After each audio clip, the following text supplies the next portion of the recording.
Hey, what's going on, guys? The Master Grade Narrative Gundam C-Packs Ver.Ka is here. It's finally out, and it looks awesome. I cannot wait to build this. I loved the HGU kit. I really can't recommend the HG kit enough, but this one looks awesome as well. For today's video, rather than doing a kind of standard review, I thought we'd do things a little bit different. So today, let's talk about how to build the Master Grade Narrative Gundam C-Packs Ver.Ka. All right, taking a quick look around the box and getting into the contents here. First, I always absolutely love the box art here for the Master Grade Ver.Ka kits. Beautiful artwork here on the front, a beautiful illustration there of the Gundam. Just to give you guys a nice close-up look at that, even have some of these like glowing sparkle effects there from the Psychoframe on there, looking really cool. And you can see all those Katoki style markings that we're gonna have for some waterslide decals included undoubtedly there as well. Same things around here on the ends of the box, and then over here on this side tells us some of the details about the Gundam, some of the specifications. The weaponry is going to be beam saber, beam rifle, shield combination, and then front and back images of the kit with and without the Psychoframe there. So you can build it without the Psychoframe parts. That would be as the Apex, right? And then over here some more detail images there of the fully built and decaled and painted kit, I should say. Around on the other side of the box, we've got some more information there in Japanese and in English as well, and then a look at the core fighter and core block, which is going to, obviously the core fighter folds up into the core block there that we're going to use for in the torso of the Gundam. Opening the box there, we're greeted right off the bat with those absolutely lovely waterslide decals, which we'll come back to here in a little bit. And it looks like we've got some plastic stickers here too, which are different from foil stickers in that it's actually a very thin layer of plastic here for these. The nice thing about these is that they give a much more three-dimensional look to them for the cameras here in the eyes, and this is going to be cameras for around on some other parts of the mobile suit there, and you can see there's kind of like some printed detail on those, which looks really nice. So if you're the type of person that normally sees some stickers like this and immediately throws them in the trash, you might want to wait and hang on to these, because I think these will actually probably look pretty good on the finished kit, but we'll see. Also got our included instruction manual here, of course, which looks awesome and is very thick for this one, coming out to 37 pages, with our back pages here being the color guide and decal guide, showing where all those decals are going to go on there. On the inside front pages here, again, typical to a version Katoki Master Grade kit, we've got an interview section over here for one, which is all in Japanese, and then in English down there at the bottom, which is very cool. But a bunch of images showing not only the illustration of the Gundam, but some more CG renders, and we've got, if we open that up, more images of the kit and just more detail images here and information talking about the development of the model kit right there. So a lot of really cool reading material and imagery there to enjoy in the instruction manual, not only just how to build the kit, but this next section is kind of interesting because it looks like it's talking about how the kit is going to be built up in sections, and also the runners that are going to be used for each of the sections. For example, the core fighter, upper body, lower body, and backpack. And then over here for the Psychoframe clear pink and the Psychoframe gray, which is also an option that you can use with this. And then one key feature right here, this is for when installing the Psychoframe parts with new details, the C runner here, into the 1/100 scale Master Grade Unicorn Gundam Ver.Ka. So yes, that is something that you can do with some of these parts, and we'll talk some more about that, but that's going to be the C runner right there. And here you can see there's a couple of parts that were going to be left over. Here's our parts list. The rest of the construction here is going to be the rest of the bulk of the manual there, and it'll talk about how to build the accessories, of course, how to equip the Psychoframe parts into there, because you're not going to have the Psychoframe parts in from the start, but we'll get through all of that. So this is that C runner here, which is just marked Psychoframe and is in ABS plastic, but as you can see, in a really nice bright fluorescent clear pink, and this is UV reactive as well, as I've seen, but you may recognize a lot of these parts if you've built one or more than one of any different versions of the Master Grade Unicorn Gundam. But what's different about these parts is that they have added detail on the back side of the parts, or front side, or just kind of other additional details that are added in on these parts. So if you did want to opt to use these on your Master Grade Unicorn Gundam, you can do that, and these would give you some more details in the Psychoframe parts, which is very cool. Inside here, of course, we do also have our beam saber effect parts, also in a fluorescent clear pink. And then runners A and B are very interesting here. These are both in a gray ABS plastic, and again, they might look very familiar to you, especially with runner A here being labeled Unicorn Gundam, but from 2022, those are going to be some of the parts of the Psychoframe. It actually says just Psychoframe up there.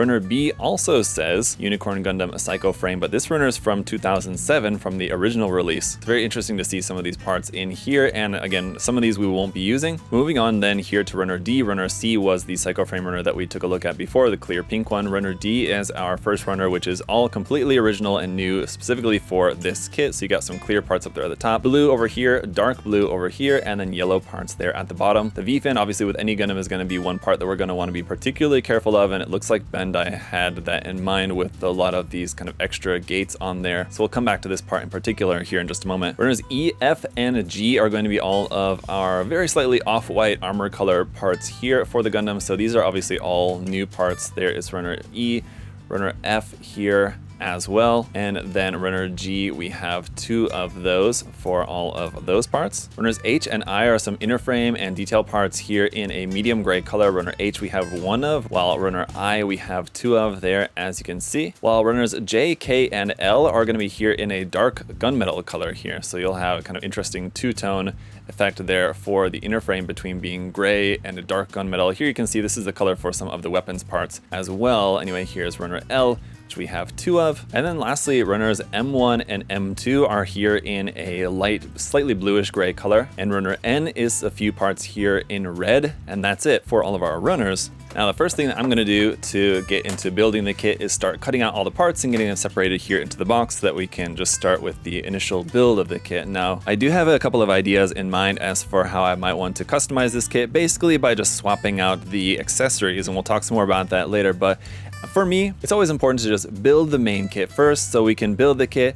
We'll talk a little bit about it, and then we can get into some more of the finer details about how to build this kit, including how to paint it. But like here, for example, I mentioned about the V-fin, you're going to want to make sure to cut these parts away, well away from the piece, leaving a decent amount of that gate on there. And now I normally don't do 2 cuts. I normally just do 1 cut, and then I do my nub cleanup with a combination of knife and sanding paper. But with this, because you're not going to want to be putting extra pressure on these nubs that you would just with a knife, even with a sharp knife, I will do a second cut. But you do also want to be really careful, because the problem sometimes with doing a second cut is that you might damage the part just as you could with a knife. The problem is just that when you're cutting very close to the actual part, it's very easy to miss your cut a little bit and damage the part, whether you're doing it with nippers or with a knife. So just make sure to leave a little bit there, and we can go ahead and finish cleaning that up in a little bit with this sanding stick. But just going through the runners here one by one is how I'll cut out the parts. Obviously, I'm starting with the D runner here. And if you're building in this way, it's also important to check the manual first just to make sure, okay, there's no parts that are going to be left over from the D runner. If I was starting with the A runner here, for example, these parts, which I know are not going to be used, I would cut all those parts out first, just so that I know when I'm then going through and just finding out what other parts from the runner are going to go into which section of the box. I already have the ones that are not going to be used entirely already cut off and thrown back into the box, or just thrown into the trash, or whatever you want to do with those extra parts. And honestly, this front page here is kind of useful, because I know that for this D runner, I'm going to need some parts from the D runner here for the upper body. I'm going to need some parts from the D runner here for the core fighter, some parts there for the legs, and some parts for the backpack. This runner in particular is one that's going to be used kind of for everything, but some of the other runners are going to be more specific and just maybe only used for a couple of the different sections.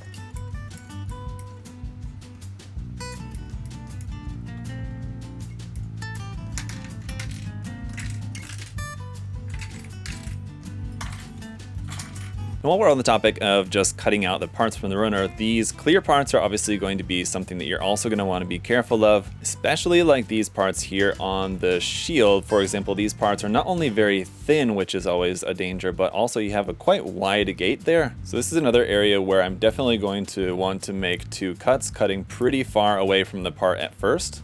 Here.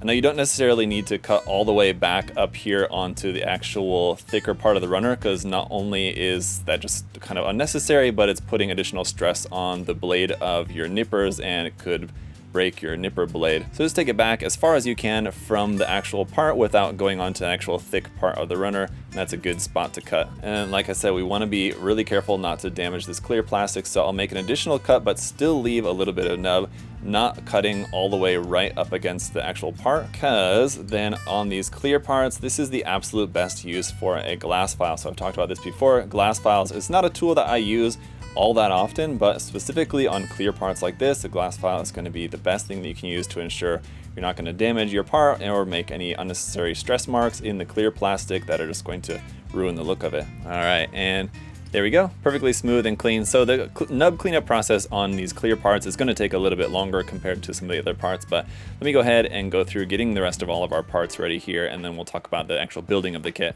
All right, so now that I've got the kit all completely built up here, we'll take a quick look around the kit just so you guys can see how it's going to look. And this is an important step, like I said, to build the kit first, because this allows you just to kind of see what you have to work with. We'll take a look at what we have here in terms of all the accessories and everything too. That'll give us an idea of what options we have as to how we want to move forward with the build, as to what we may want to use, what we might not want to use, and so we can get an idea of what we're going to be working with and what we might want to look for as far as any sort of like customization in terms of just customization to the base kit, or adding parts or weapons or accessories or something from a different kit, any sort of kit bashing or anything. We can kind of start to make these decisions now that we have a good solid grasp on the base kit itself and everything that we have included. So let's go ahead and take a look through some of these here. I pretty much got all the accessories still kind of divided up here in the box just because they're going to each particular section. Like here in the legs, for example, we got like our Psychoframe parts that are going to go into the legs if we want to have those Psychoframe parts included, and we'll take a look at how that's going to look here in just a moment. But for the gray or inactive Psychoframe parts here versus the active Psychoframe parts, and you can kind of see the difference. Obviously these are not clear, so you're not really going to be able to tell the difference too entirely, but one thing that we can see is what's going to be the difference as far as the surface detail. And as you can see, just looking at the surface of this part here, for example, you can see they're pretty comparable, but the clear Psychoframe parts do definitely have a lot of added detail on the inside of those parts. So if you are wanting to use the clear pink Psychoframe parts, these are going to give you a lot of really nice detail in here. Another example is going to be here on the thigh, where again you can see there's a slight difference in the external detail on the outside, but you are definitely going to see a lot of added detail on the new parts for the Psychoframe, the clear pink ones here, and all that added detail on the inside is going to look really nice, again, if you do choose to use those. For the transformation as well, there is also going to be here in the torso, for example, these are the beam Vulcans that pop up on the top of the torso on the Unicorn Gundam. We have all the same parts here, and again, we have them in both active and inactive Psychoframe parts available. These are actually going to pop out of the bottom of the torso here on the narrative Gundam, so a little bit different use of the parts.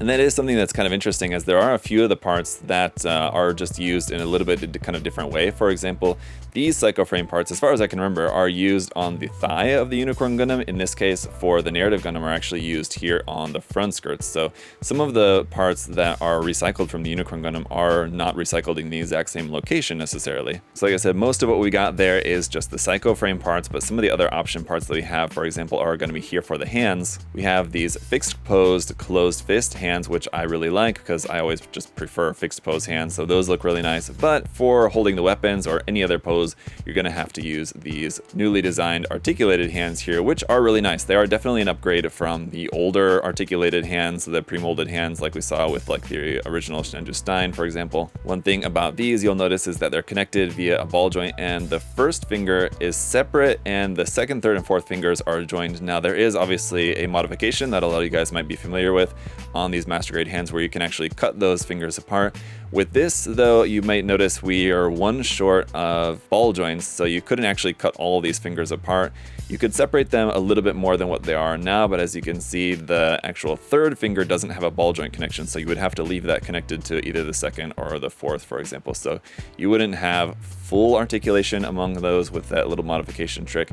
But like I said, these are really nice, definitely an improvement. And as you can see here in the palm too, we have that fold out tab there, which is going to work a little bit differently. Rather than just that being a fold out tab that just plugs directly into our accessories, it's actually going to like slot into the handle for the weapons. And so if we take a look at our beam rifle here, number one, really super cool design, and I do like the two-tone gray that we have going on with the darker gray and the lighter gray.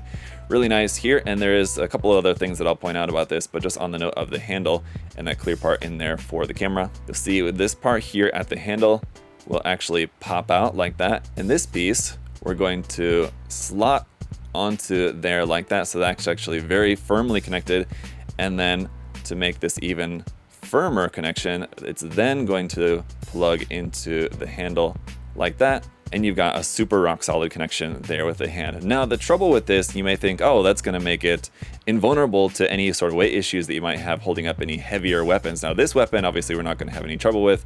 It's not very heavy at all, but if you wanted to give it a heavier weapon, or if any future variation or something comes with a heavier weapon, the hand is not going to be the problem. The problem is probably going to be in the wrist joints. It's still just a basic ball joint there at the wrist. It does have a nice hinge there, so you will get nice movement out of that. But the ball joint wrist is going to be the area where you still might run into weight issues, although I don't really expect that to be much of an issue, and especially it's not going to be with this particular version. To make this into the Jagen's beam rifle, we're actually just going to take off the camera here, swap this part here on the top like so, and then we're also going to swap out the barrel for a shorter barrel piece here. And then just like that, we can make the beam rifle for the Jagen, which also looks really nice. This also has a clear part there for the camera at the front, and it's a nice option there for sure. A couple of other smaller accessories to note. We do have the landing gear for the core fighter if you want to have that out on its own, and the core fighter is really nice. We will take a look at that here in just a moment, just so I can show that to you guys.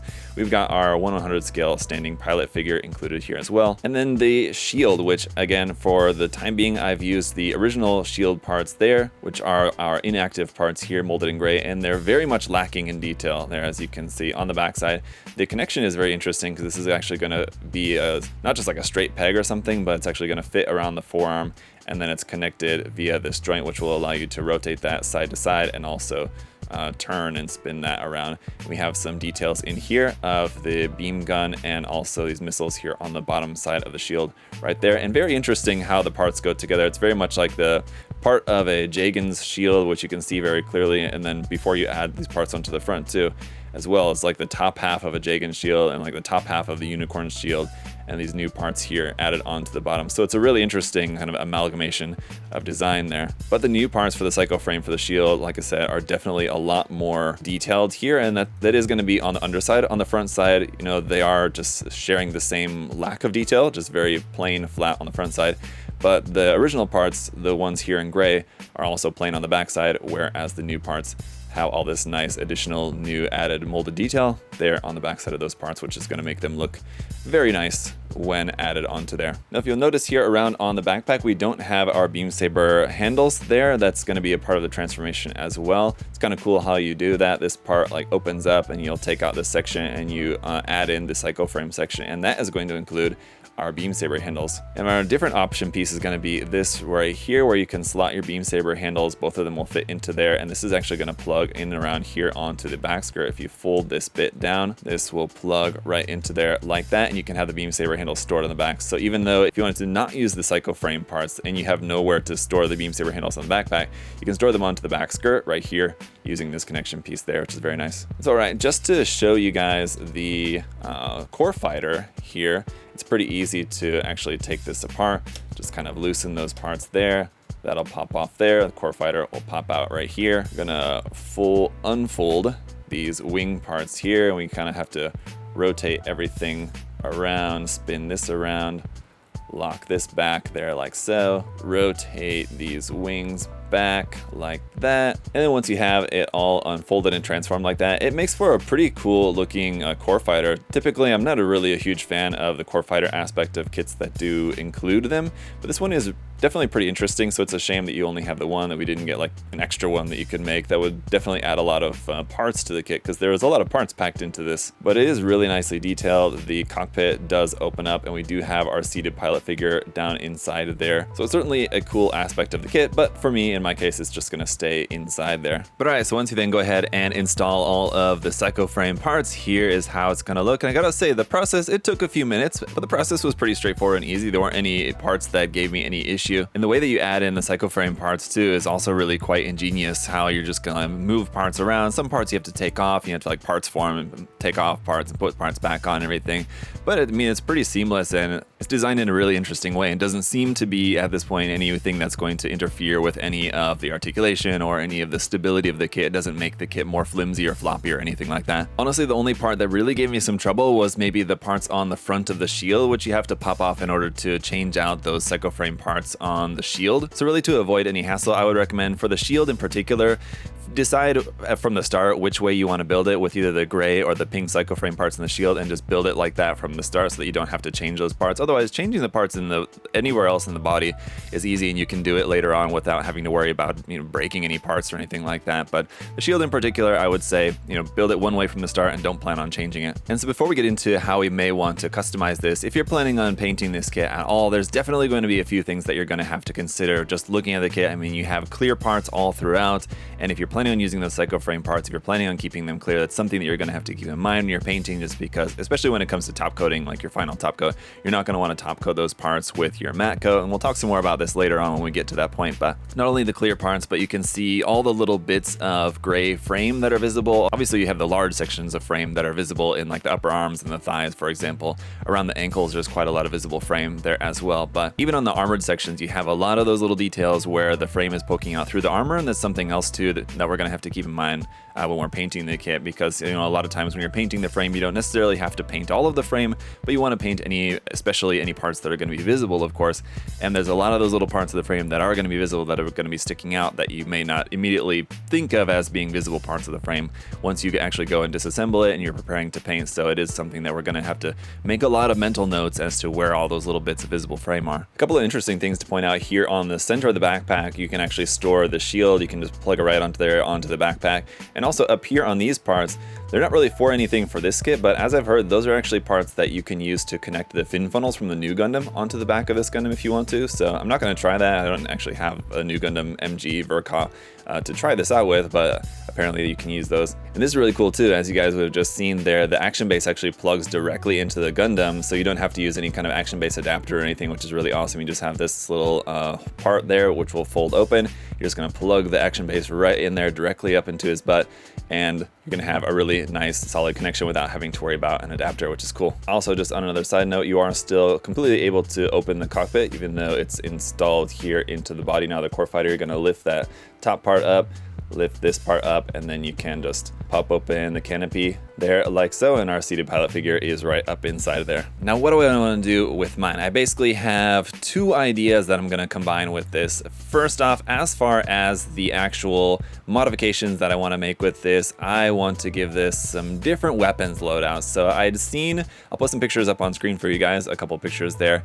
This custom build of the HG from Matt, or Matt Modeling Service. You guys may have seen his work, very popular and very amazing modeler there on Twitter. Definitely check him out if you haven't. But really cool work here where he used some of the Armed Armor DE parts on the shield and then also gave it the cannon of the Rezel commander type. And I was thinking, hey, I've got those parts, I can do this with the MG. So I'm actually going to completely omit the shield. I'm not going to use the shield at all. So it's going to be a little bit different from Matt's version, where he did use the shield of the narrative Gundam. I'm not, and I'm just going to opt for using the Armed Armor DE shield. So this is a older 2013 release, I believe, original of the Armed Armor DE shield, which I think is actually probably worth a little bit of money. I should probably sell this because basically to get, and especially this color version of the Armed Armor DE parts, it's not easy. I think the only way you can get it is there was that P Bandai red Psychoframe color version of the Masquerade Unicorn. I think that came with these parts, possibly. Or I don't know, but anyway, of course you can get Chinese knockoff parts for the Armed Armor DE shield parts in 1/100 scale, but yeah, I've got an original one right here that I've just been hanging on to for a long time, so good as time of any to use that. But I need the actual shield to go with that, and the beam Gatling gun. So I've got a shield and beam Gatling gun set here from a full armor unicorn. This obviously has the green Psychoframe parts, but I'm not going to be using those, so we can switch those out pretty easily enough. So got the shield and beam Gatling gun, which is going to be the base, and then we'll attach the Armed Armor DE shield parts onto that. And then of course I do have a cannon from a Master Grade Rezel Commander, which I just built and reviewed just a couple months back.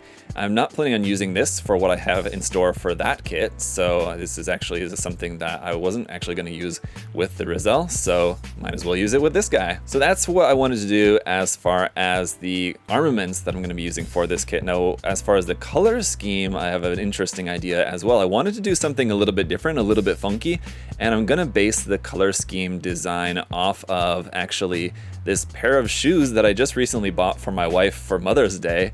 Really cool color scheme, and it fits perfectly with what I wanted to do with this. Something a little bit different, a little bit unique, a little bit funky with some kind of bright colors on it. So it's like a white and off-white, like warm white, cream colored base. That'll be basically the main color that's gonna be replacing all the white parts.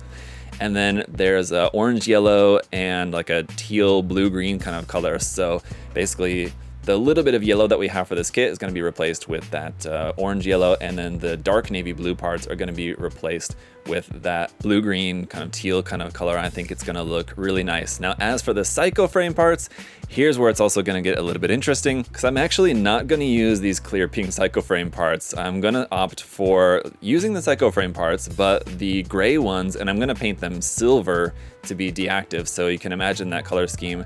And then with all of these Psychoframe parts not being in pink, but being in just a nice kind of star bright silver, I think is what I'm thinking. I'll have to check which paint color I'm going to use exactly, but the Gaia Notes star bright silver immediately comes to mind. It's a really nice silver color, but I'll have to think a little bit more about that. For right now, let me go ahead and get the shield all built up, and we'll see how much modification it's going to take to be able to actually attach that onto the arm, because it's not going to be just a straight fit with what we have here. I think it's probably going to take a little bit of modification. We'll see just how much is going to be required. And then as for the cannon, that's going to be pretty simple. Basically just going to have this being handheld, just going to omit these parts here for the connection arm, and that's pretty much it. There is a number of seam lines that we're going to have to talk about here on the cannon parts, but that shouldn't be too bad, I think, in all things considered. Let me go ahead and get the shield put together and we'll see how that's looking. All right, so here's our shield combination. Now on the unicorn, I think it's actually supposed to be like this. I'm gonna go for this orientation here.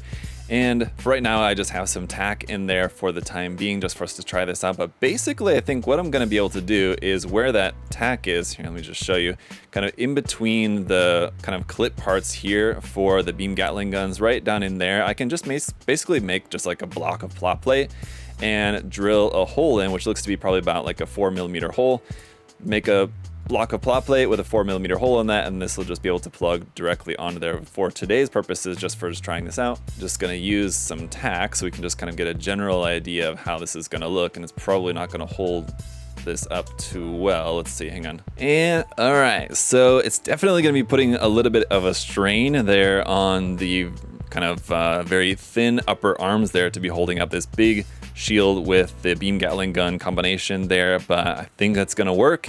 And then as far as being able to hold on to the cannon there, the cannon is going to be very long, so it's going to be kind of all the way down to the ground, which is just kind of fine. That can actually be just kind of resting on the ground.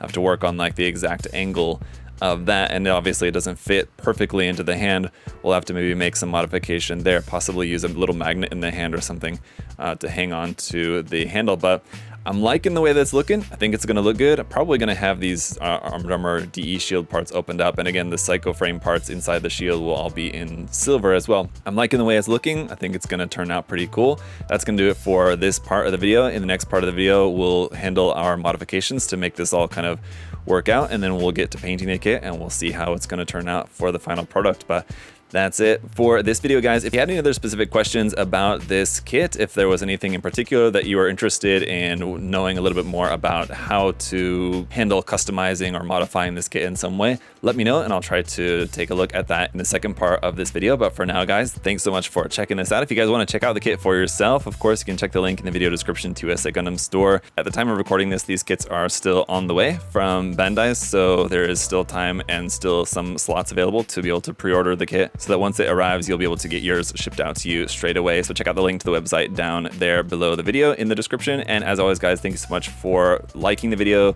leaving a comment, making sure that you're subscribed. I really appreciate it. And I'm looking forward to working on this guy some more. I'll see you in part 2. Thanks, guys.